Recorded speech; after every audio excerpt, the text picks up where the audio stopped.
Welcome, everyone. We're going to get started in just a few minutes once folks get into the room here.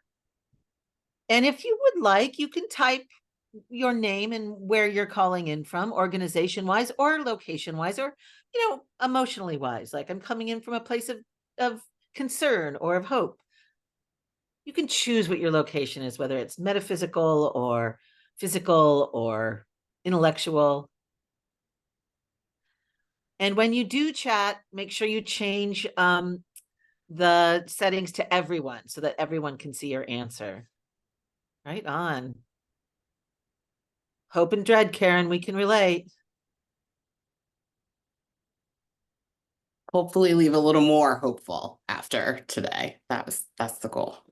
As you join, folks, if you can go ahead and say hello to folks in the chat with your name, where you're calling in from geographically, or emotionally, or your organization, all of those things. There's a way to do it when you select 2 in the down arrow, but I'm not certain. The hosts and panels are seeing this, and so that's good. So I can say welcome to Richard and Chanel and we have to change a setting to make it so everyone can see, but that's okay. We'll go ahead and change that setting. Thanks for letting us know, folks. So you can't see each other, but we can see you. And I mean, in some ways, you came to see us, so that's the good news. There's some fun quotes in here. I can't believe we said, let's rerun 2016. Yep, we can relate. Okay, so I think we do want to get started because we have a lot to cover today.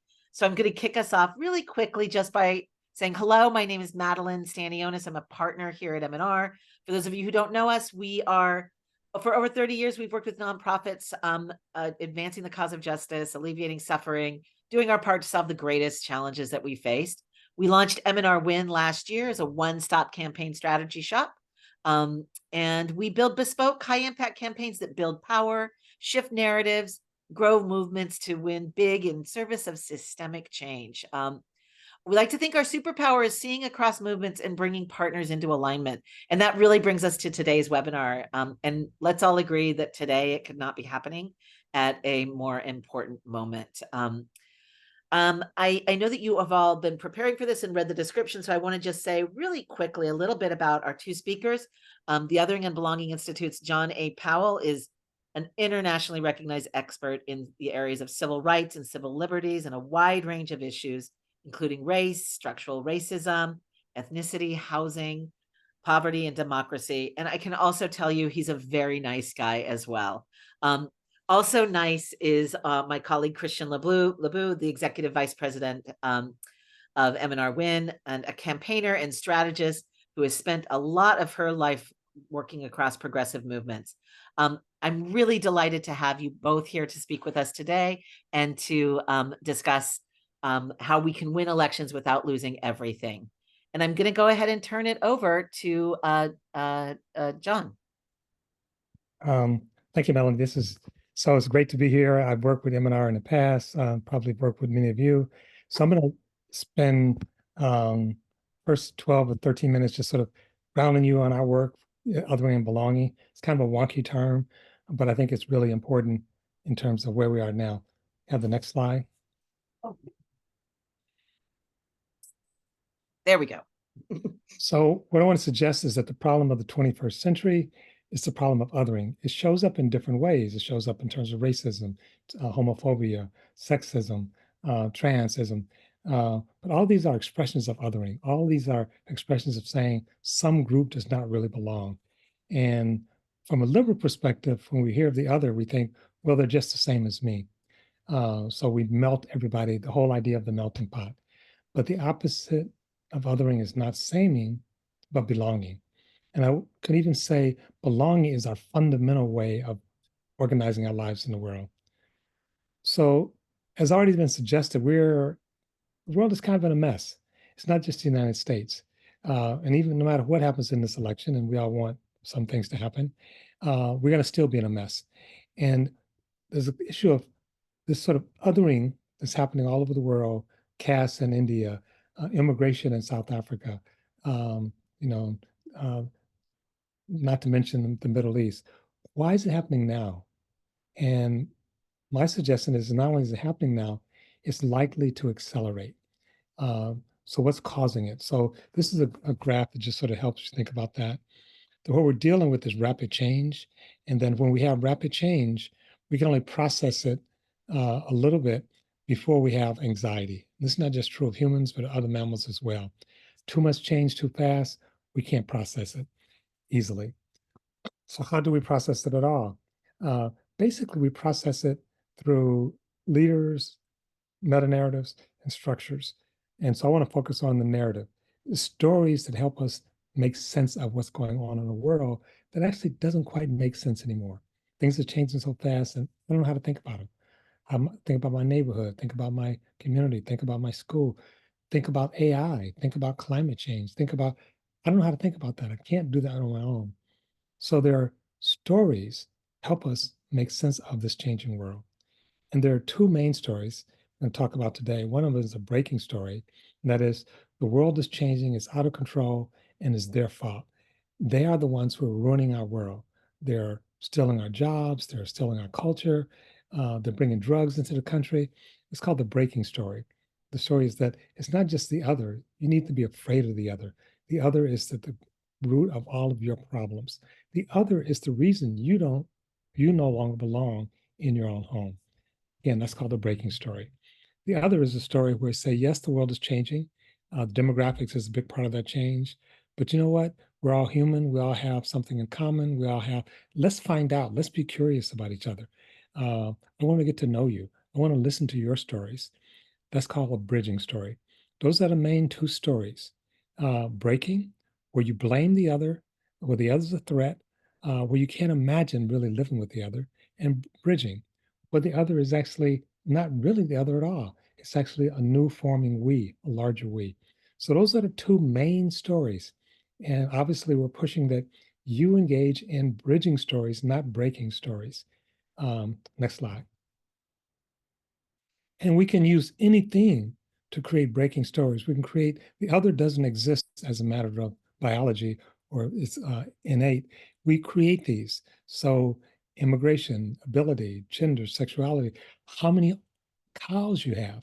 We can make up anything around othering. Once we make it up, it seems real, and it's real in its consequences, and it seems natural. So it's race, we sort of be with our own. Who is our own? It presumes a naturalness that doesn't exist. These are sociological phenomena that are deeply embedded in our practice and our lives. Next slide. We have what we call conflict entrepreneurs. They're the people who weaponize othering. And they do this for their own good. They don't even necessarily believe in it, but they're constantly talking about the other. So when you think about authoritarian leaders, when you think about dictators, there's always an other that's part of this story. Not only is there always an other that's a threat to our country, our future, they also trade in the past. They sort of know that the future is coming at us and the future is a little bit out of control, maybe a lot out of control.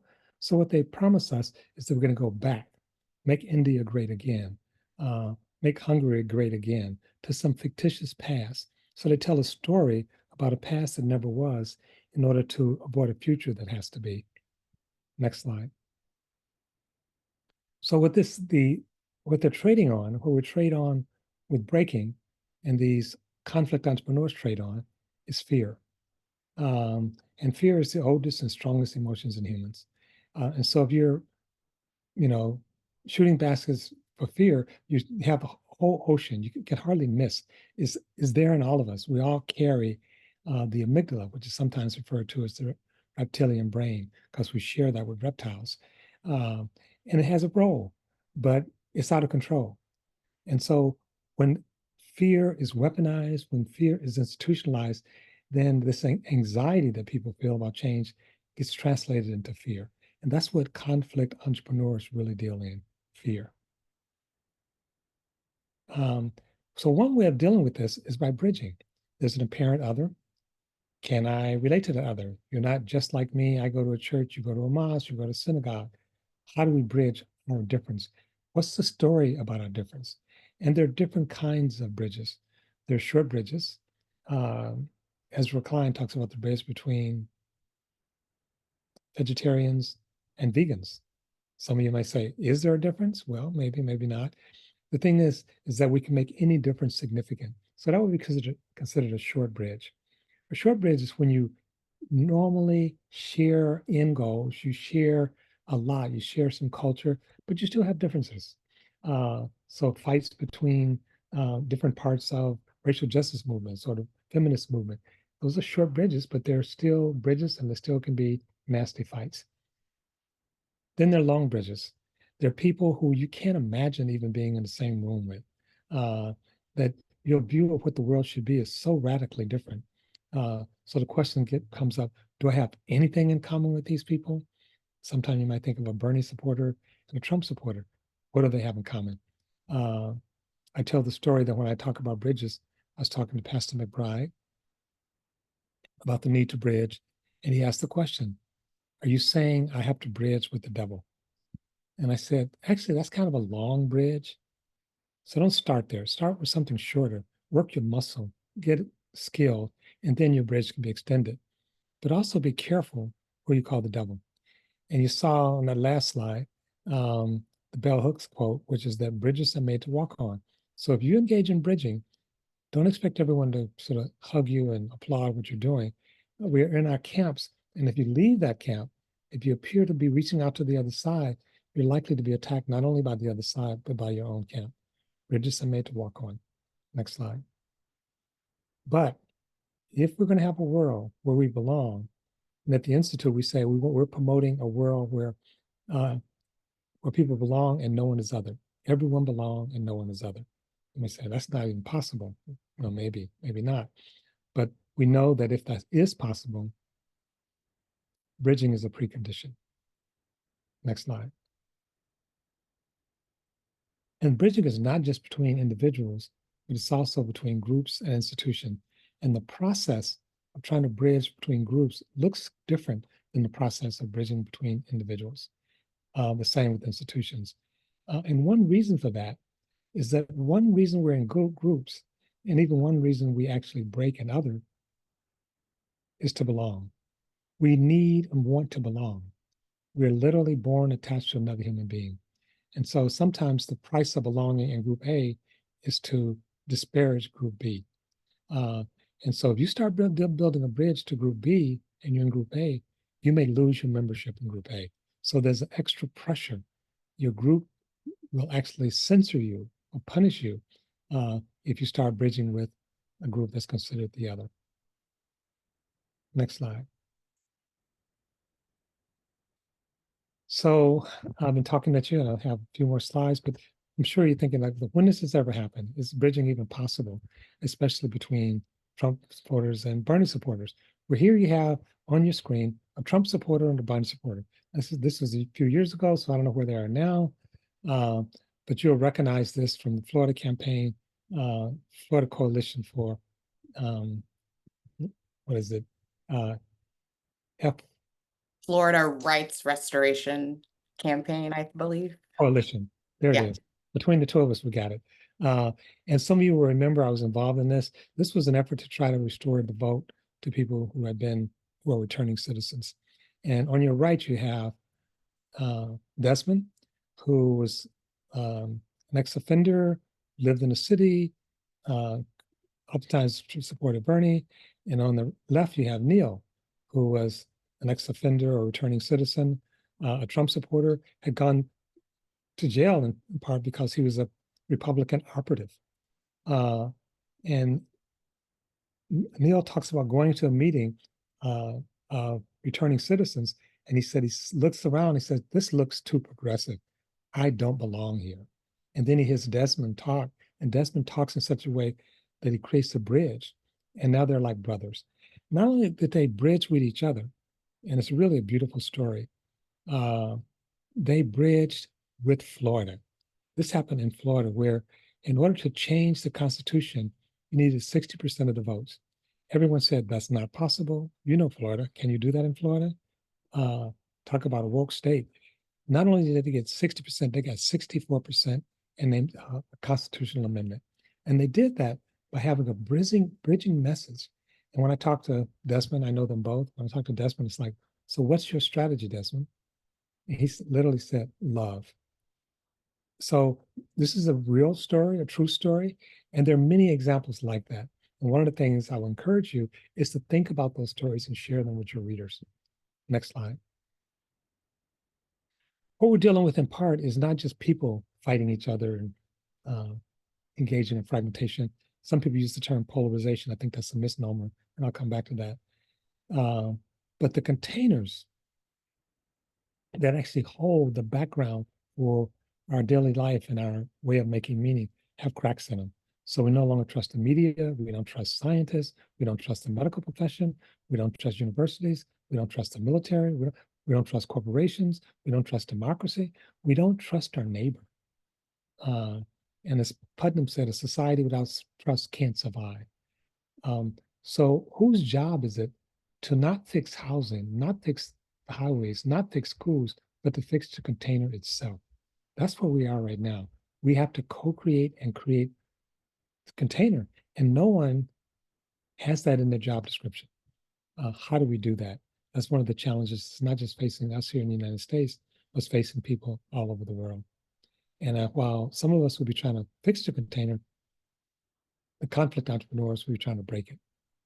Next slide. So bridging can be transactional. I'll do something for you, you do something for me. That's barely bridging. Or it can be relational. I really want to see you and know you as a human being. I'm not trying to change you. I'm not trying to get you to vote on my issue. I really just want to see you. Both of those are forms of bridging, and they require slightly different skills. The heart of bridging, though, is listening and listen to with your heart, and sharing our stories.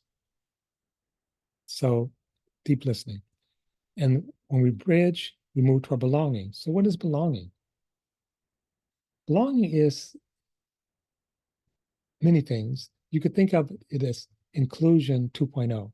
One of the major ways that it differs from inclusion is that belonging is about co-creation. It's about co-ownership.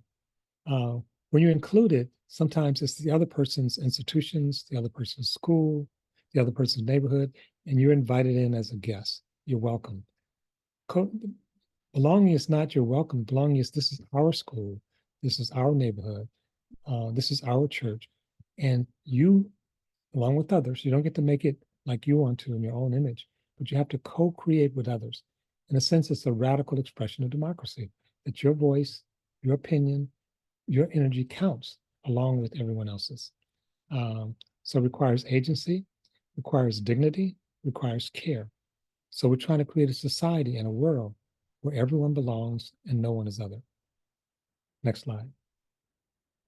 And we would argue that that moral arc that King talks about is really moving toward belonging. And as we moved away from extreme inequality only 250 years ago to equality, to equity, and now we're moving toward belonging and targeted universalism. And what I will say, I don't have much time now, but the way we practice equity, and I'm one of the people who helped initiate that in the 1990s, is actually oftentimes breaking, because we actually approach equity in terms of zero sum, win or lose. And anytime you structure things around scarcity and win or losing, zero sum, it's actually a breaking strategy. So belonging is not just about one of those groups that's other, Blacks, Latinos, or Asians. It's about everybody. And remember, when the container is cracked, everybody feels other. So belonging says, how do we actually restore belonging for everyone? Next slide. Notice again that exclusion, you're outside the circle. Inclusion, you're inside the circle. Belonging, the circle is gone. You've actually created a new something that wasn't there before you were involved with it. You co-create. And one of the ways we do that, of course, is with stories, which brings us back to your sweet spot. And so here's the one way of thinking about stories. Who's in the story? Who's left out? Who's telling the story? Who is the protagonist? Who's the villain in the story? And who's the audience? how do we expand the story so everyone's in the story? So who's the audience? Let's go back to that for a minute. Who is your audience when you write? Who is the audience when you tell stories? And stories really is a misnomer because it's much more important than that. We're talking about is a way of making meaning in the world. And we don't all do it with the same skill. Some of us are better, some of us are more consuming, some of us are producing. Most of us do some of both. Next slide. Okay, let me just back up, go to the previous slide. I want to just, who is the audience? There's a slide missing here. The audience, when you're in a situation with a cracked container, rapid change, heightened fear, the audience is not Democrat, it's not Republican, it's not Black people, it's not Latinos, it's actually the lizard. You're talking to the reptilian brain, you're talking to fear. And fear does not like to read footnotes, fear does not read dry analysis. You have to actually speak the language of the reptile. Then you can talk about facts, then you can talk about figures, then you can talk about footnotes. But until you quiet the reptile, and everybody from all walks of life come to these meetings, come to these public spaces with the reptile in full regalia. So that's who your audience is in this environment. Next slide. And what you want to do is tell stories which create new possibilities, new stories in a sense, and stories where everyone belongs, stories that are positive. If you think about movies or television, and there's a writer who talked about this, a science fiction writer, he said over 80% of the stories about the future are about zombies and vampires, this dystopia. The future looks bleak. The future looks like something that nobody would want to live, which is one reason that authoritarian leaders resort to a past, because we can't imagine a future overrun by the other. Next slide. So there's a reason that Reverend Dr. King's most famous speech is not, I have a complaint. So what is our dream? Not a complaint. It's not that we don't have things to complain about, but why should people believe? Why should people get up in the morning? Why should people rush toward this future if there's nothing except zombies? Next slide. So that's the end. There are a couple of things in the appendix, and I'll make the slides available, including some resources. Also, this is a book that I wrote with Stephen. It's just coming out, and I'm hoping that you can order it now, but that's not the reason for this event today. So again, I'll make this PowerPoint available, and hopefully it will be useful to you. But I'll stop now and maybe have a conversation. That sounds great. Thank you so much for the foundation. I know that folks were likely, like me, hanging on every word that you had, because it's such a meaty topic.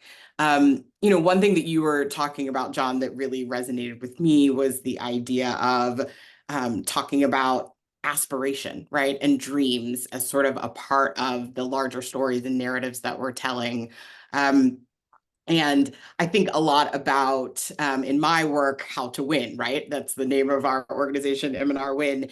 But I'm thinking constantly as well about how to tell a story about what the world looks like when we win, right? Like, what does it feel like? What does it taste like? What does it smell like? Because that is how we bring people along on the journey, versus, vote for this person or this policy or this issue, because that's not building a bridge, and that's not speaking to their lizard brain. So I just really appreciate that reflection. I would love to hear you talk about and defining belonging in the context of democracy, right? And the crisis that we're facing in an ongoing way right now. Why is it important in an election for us to really be centering belonging in this moment? Well, I focus on belonging. That's the name of our institute. Belonging is one of those things, when you look at it, it's like they're looking for the blue Volkswagen. It's everywhere.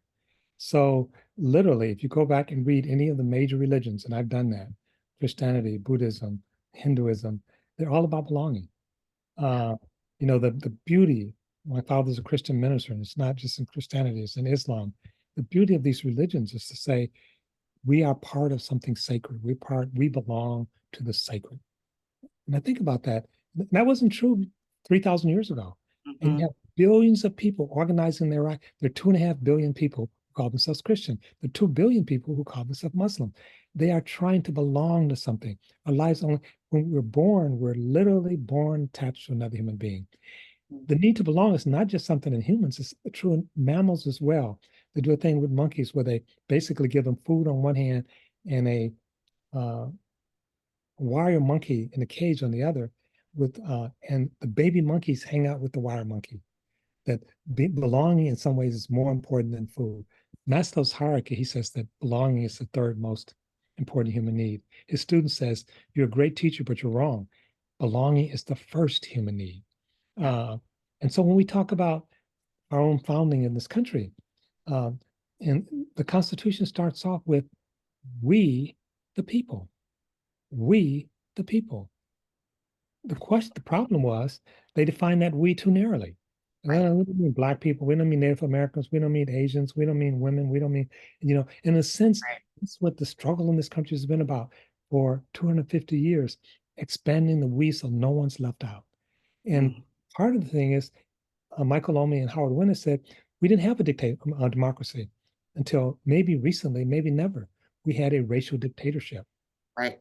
Um, and when we talk about racial justice, what we're talking about is a racial democracy. All it really means is that everybody's voice counts. Every Mhm. voice matters. Now, none of us want to live in a world where whatever you say doesn't matter. So we don't have to listen to Christians. She's a Black. Right. Like you say, what? Uh, and no one wants that. And that's what democracy is about, saying you don't get to say, I mean, when, and I know this is not political, but when Trump says the election has been stolen, part of what he's saying is that Black people got to vote and people in Detroit decided how Michigan was going to go. That's wrong. They shouldn't be allowed to vote. Can we pass legislation to make it? And so he otherizes them. And it's like, and I worked in South Africa. Whites in South Africa were scared out of their minds. What would happen if Blacks come to rule after Mhm. we treated them so badly for so long? Won't they kill us? Won't they? I Mhm. mean, they're saying that's what I would do. So they operate out of fear. So that long arc, what I talked about in that slide, is that human dignity requires people's voice count.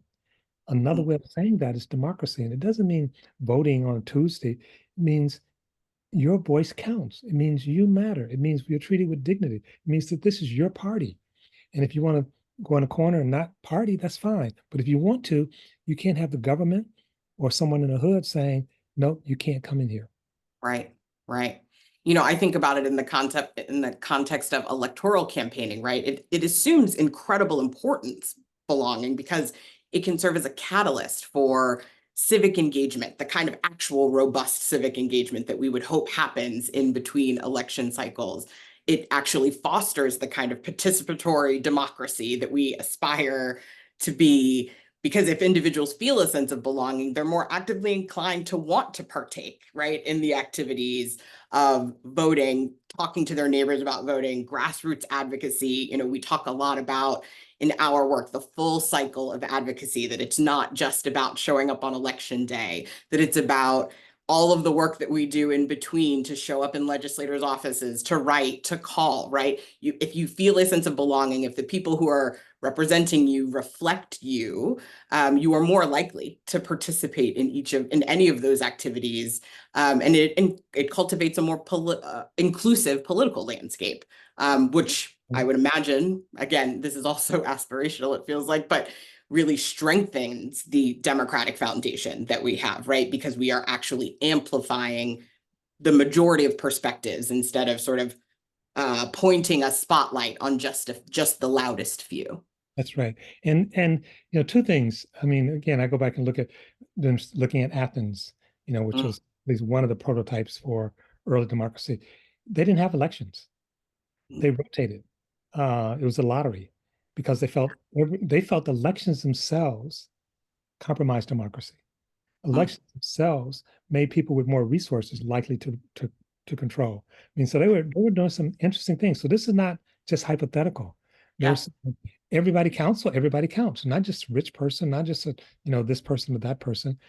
We have children. We say, if you go to send your kids to school and they say, we don't care about your kids, we would be upset.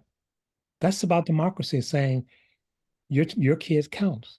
I was recently in Europe and I was talking to a famous writer from Turkey, and she was talking about poor people in Turkey, families without food. She said one of the things a number of them said is that not having food hurts, but Mm, not being treated with dignity hurts even more. yeah. And part of what we're talking about is that everyone belongs. The Declaration of Independence says we hold these truths to be self-evident, that all men, all right, we got to fix that one, all right? We hold it to be self-evident that all men are created equal. That's really, and 250 years ago, that's a radical statement. It's still a radical statement. And so what we're saying is that we hold these truths to be self-evident. Everyone matters and everyone belongs. Every life matters. Every one of them. I know that part of what we are hoping to leave people with coming out of this call is sort of successful examples, right, of campaigns, initiative that really have prioritized bridging the kind of difference, fostering inclusivity in the process. You used one incredible example with Desmond and Neil, who Desmond is also a friend of mine. One thing I remember hearing Desmond say is that he spent years and years actively listening to people before he wrote a campaign plan, before he started looking at vote totals and trying to figure out, right, what that 60% plus one was in Florida, because he knew that he needed to do the kind of deep listening that allowed him to understand how to connect with people, how to sort of find a partner like Neil, how folks could see their neighbors in their full humanity. And I think, not to hammer on the Amendment 4 example too much, but you'll recall in 2018, Ron DeSantis was also on the ballot, right, in Florida. And folks overwhelmingly, right, voted for him. And they also voted for Amendment 4. And I do think there's some learning or a lesson there in the dissonance that in how people vote when they are presented with a narrative story and something to anchor, right, versus the kinds of decisions they're making about elected leadership. I don't know if you have any thoughts on where something about that dissonance really struck me. Sure. So one of the things I work with Desmond as well, and early on there was some talk about couching this in terms of a racial justice movement, and because blacks were disproportionately, you know, um, but this decision ultimately was not to that. It's not, race was not unimportant, but basically saying everybody matters. And so when Neil shows up as a returning citizen, the fact that he's white doesn't dismiss or discount him. And too often what we frame things, and this is what I was saying about equity, we frame in terms of remedying this group means either disparaging or ignoring another group. Uh, and we have something called target universalism. We're not saying everybody's the same in terms of being situated, but everybody counts. The white suburban police officer counts. The returning citizens counts. The person coming across the border counts. Everybody counts.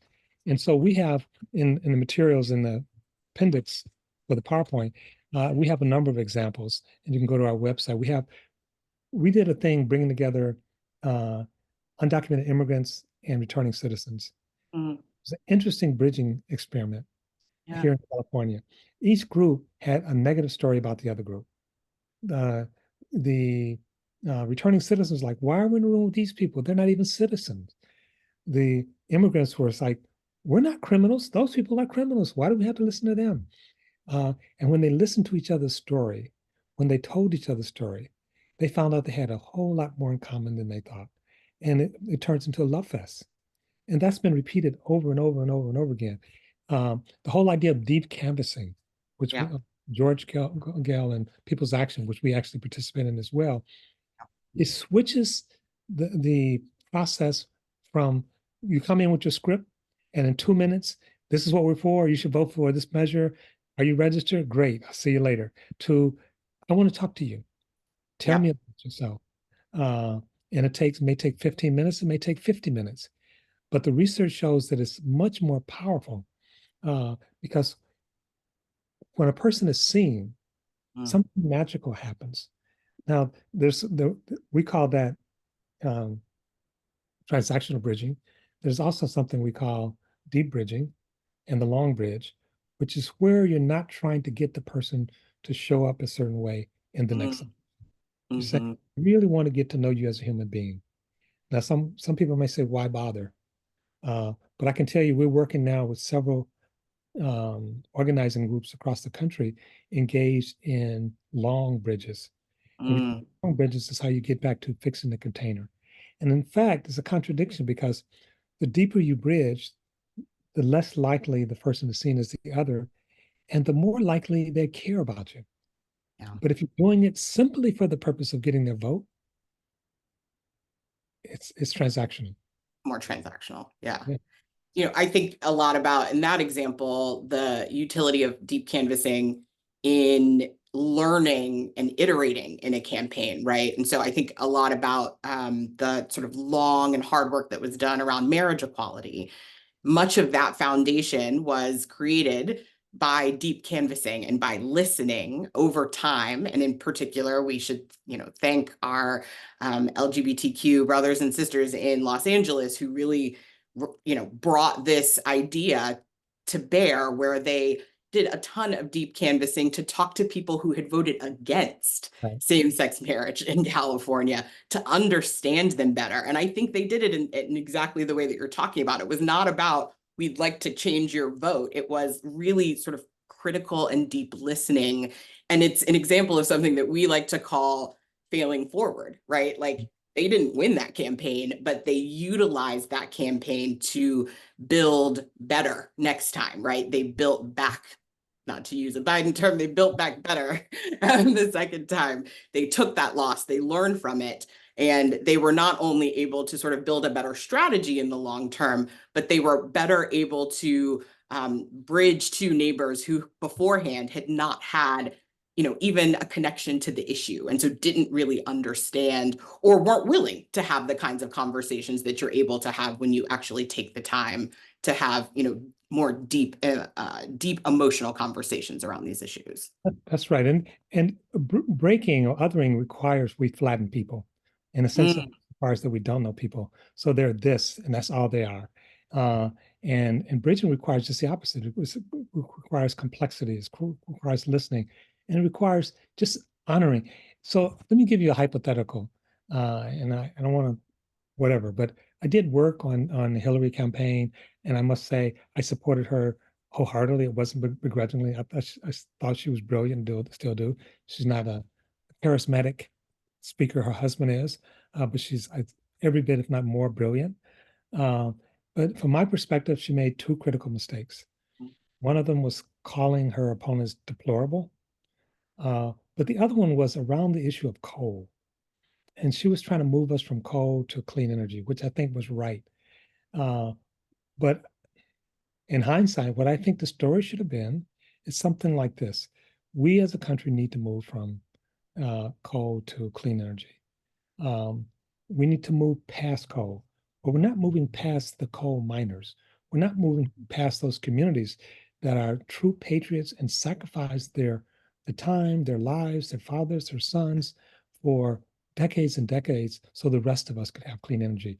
These people gave to us so we could actually fulfill our dreams. We're giving back to them. So there will not be one person who won't have what they need to have a thriving family. And that means healthcare. That means a good education. That means to put food on the table. We're not doing this without you. We're going to celebrate you. But that wasn't what you're told, right? I mean, so the people and one of the examples in our thing is something called Over the Hill, which is bringing people from Appalachia and Massachusetts together. And the Massachusetts group are more likely to be quote unquote environmentalists. The people in Appalachia are more likely to be coal miners. But when we attack coal, they feel they're attacked. They feel they're not seen. And they know that coal is killing them. They know what black lung disease is a lot more than I do. But we don't sit down and talk to them about their pain, what their set of choices. So bridging say, let's bring these people together. And that's actually happened. and there's been some beautiful relationships, and we can actually see some differences in outcome. Issue around abortion and choice is another one. I mean, they're just, we need to tell these stories. We need to lead with these stories. And I'll just say one other thing. We need to help people imagine a different future. The future Yes. is coming. How does it look to have a future where everybody matters? Not just some people, but everybody matters. There's expressions of those already happening. We need to lift those up. We need to celebrate them because America is not nearly as quote unquote fragmented or polarized as the press sort of paints us to be.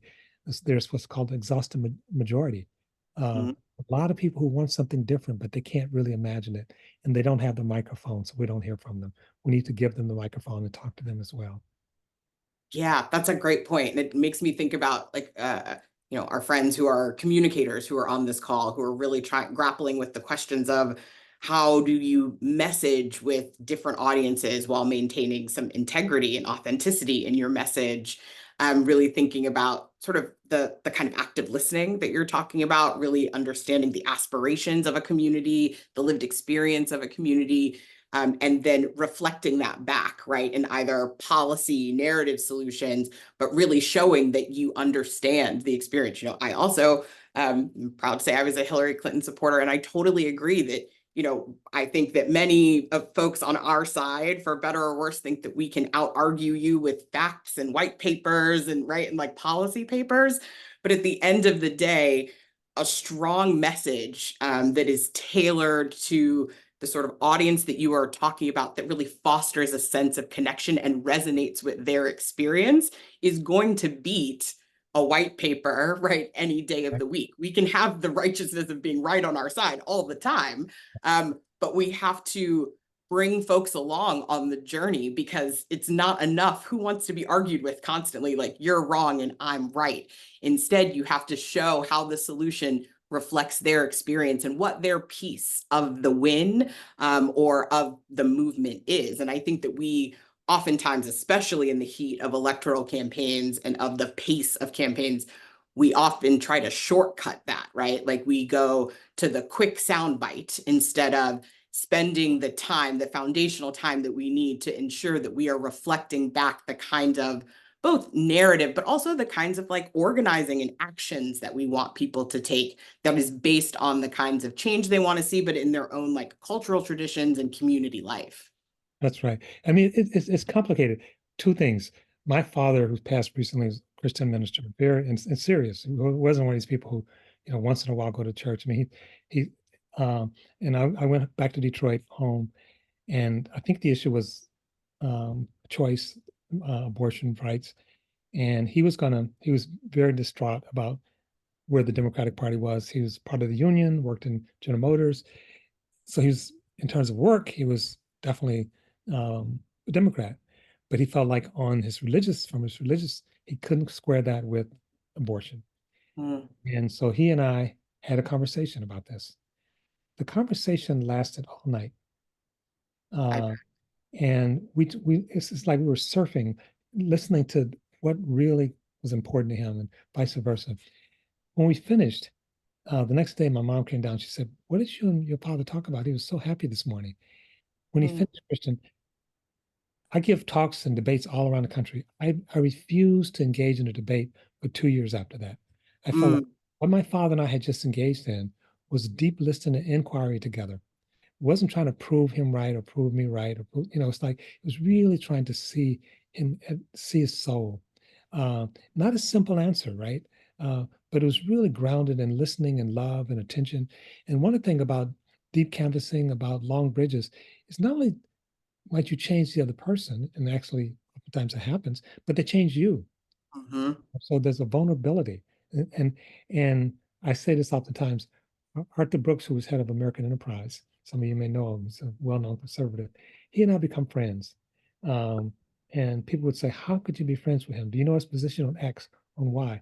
I say, "Yes, I do." But I also know him as a person. And yeah. he wrote in his book, Love Thy Enemy, he writes about me. And he says, knowing me, he thinks has made him a better person. Mm, But he also thinks it made him a worse conservative. He says, now when he thinks of a conservative position, he thinks, how will it affect me? Mm-hmm. How will I respond to it? That's part of his mental process now. It doesn't mean he's changed his position on anything necessarily, but it does mean he consider I'm human. I'm a human being to him. I'm Yeah. in his human circle. Uh, so it really is a profound shift that goes beyond just the transactional. Yeah, I agree. I wonder if you have any thoughts on ways that we can hold political leaders and institutions accountable to promoting democratic values and fostering a sense of belonging amongst their citizens, right? Like we do all this work to get people elected, and then we need to hold them accountable both to the policies that they promised us, but also the values, right, that we hope that they uphold while they're in office. Do you have any thoughts on what that looks like for each of us who are sort of activists and advocates in our own way? Well, people are motivated by different things. And Dr. King talked about it's hard to wake up someone who's pretending to be asleep. Um, and one of the slides talked about conflict entrepreneurs. So there's Mm-hmm. some people who really want to break things because they benefit. Mm-hmm. Uh, their self-interest is sort of tied up in conflict. Yeah. If blacks and whites and immigrants and liberals and conservatives get together, we have a different set of political leaders. Uh, so there's some people who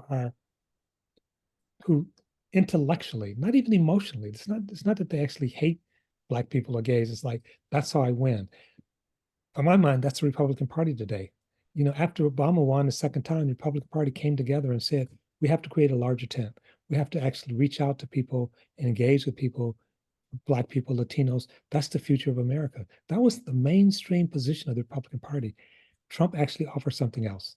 He said, Mm-hmm. don't. You can attack those people, isolate them, take away their vote, and just basically pivot to a conservative white base.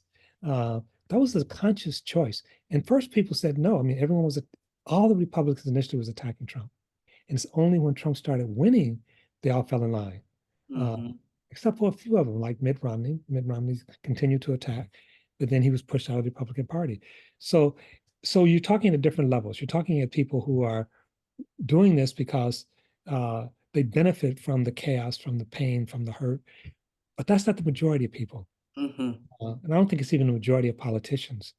But the politicians are calculating in a different way. It's like, how can I win and be moral? What happens when those two things are in conflict?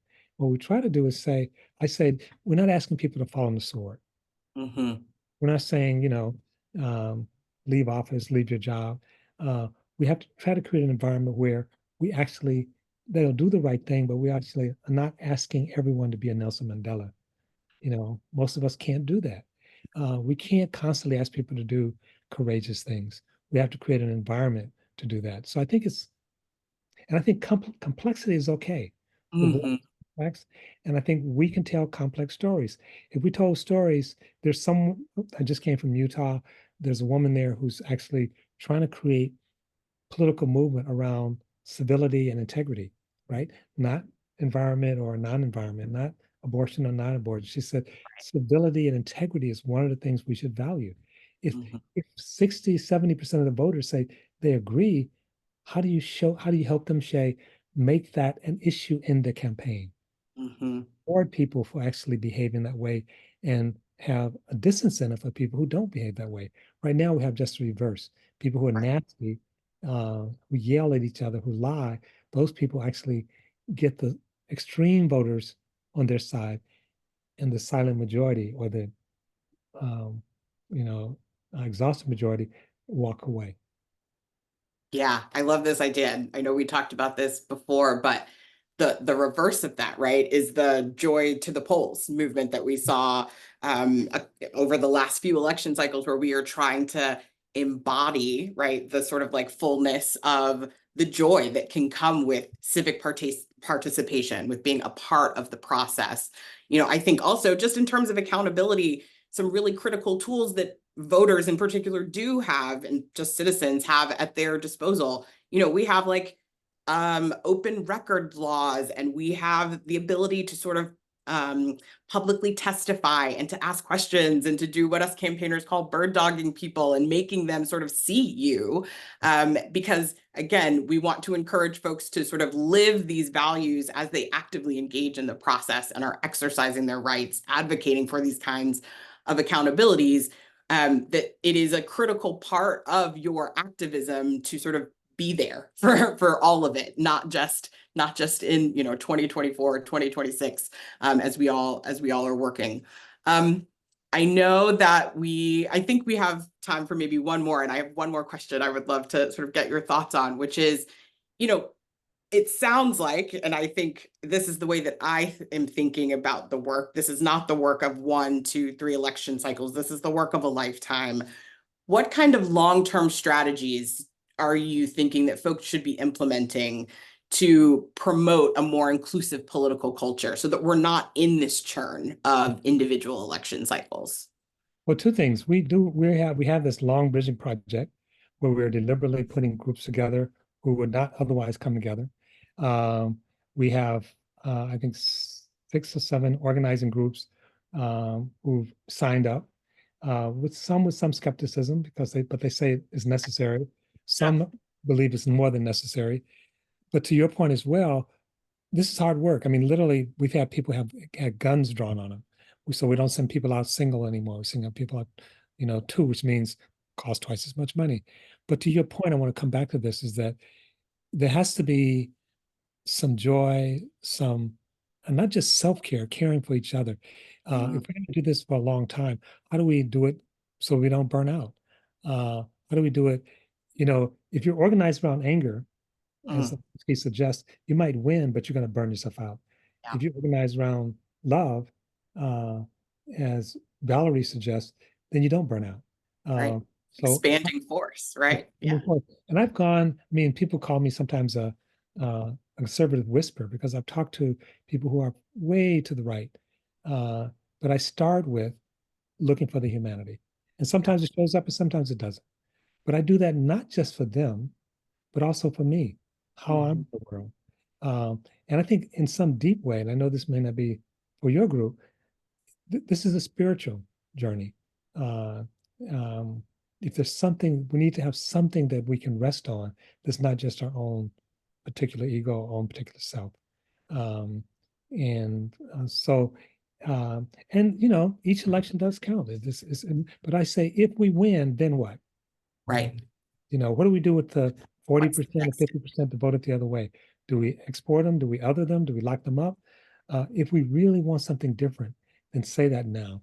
Let's engage with them now. And we'll find out a lot of them, quote unquote, I think are looking for the same thing.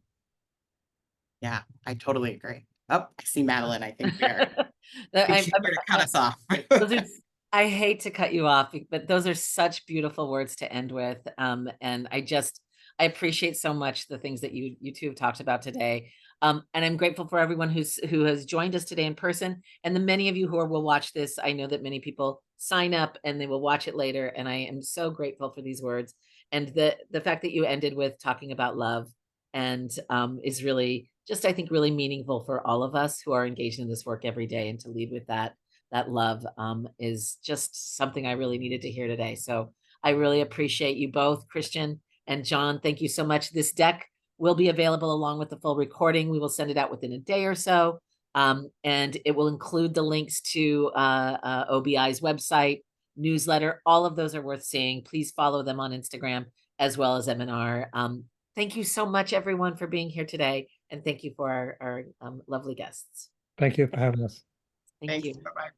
Bye-bye.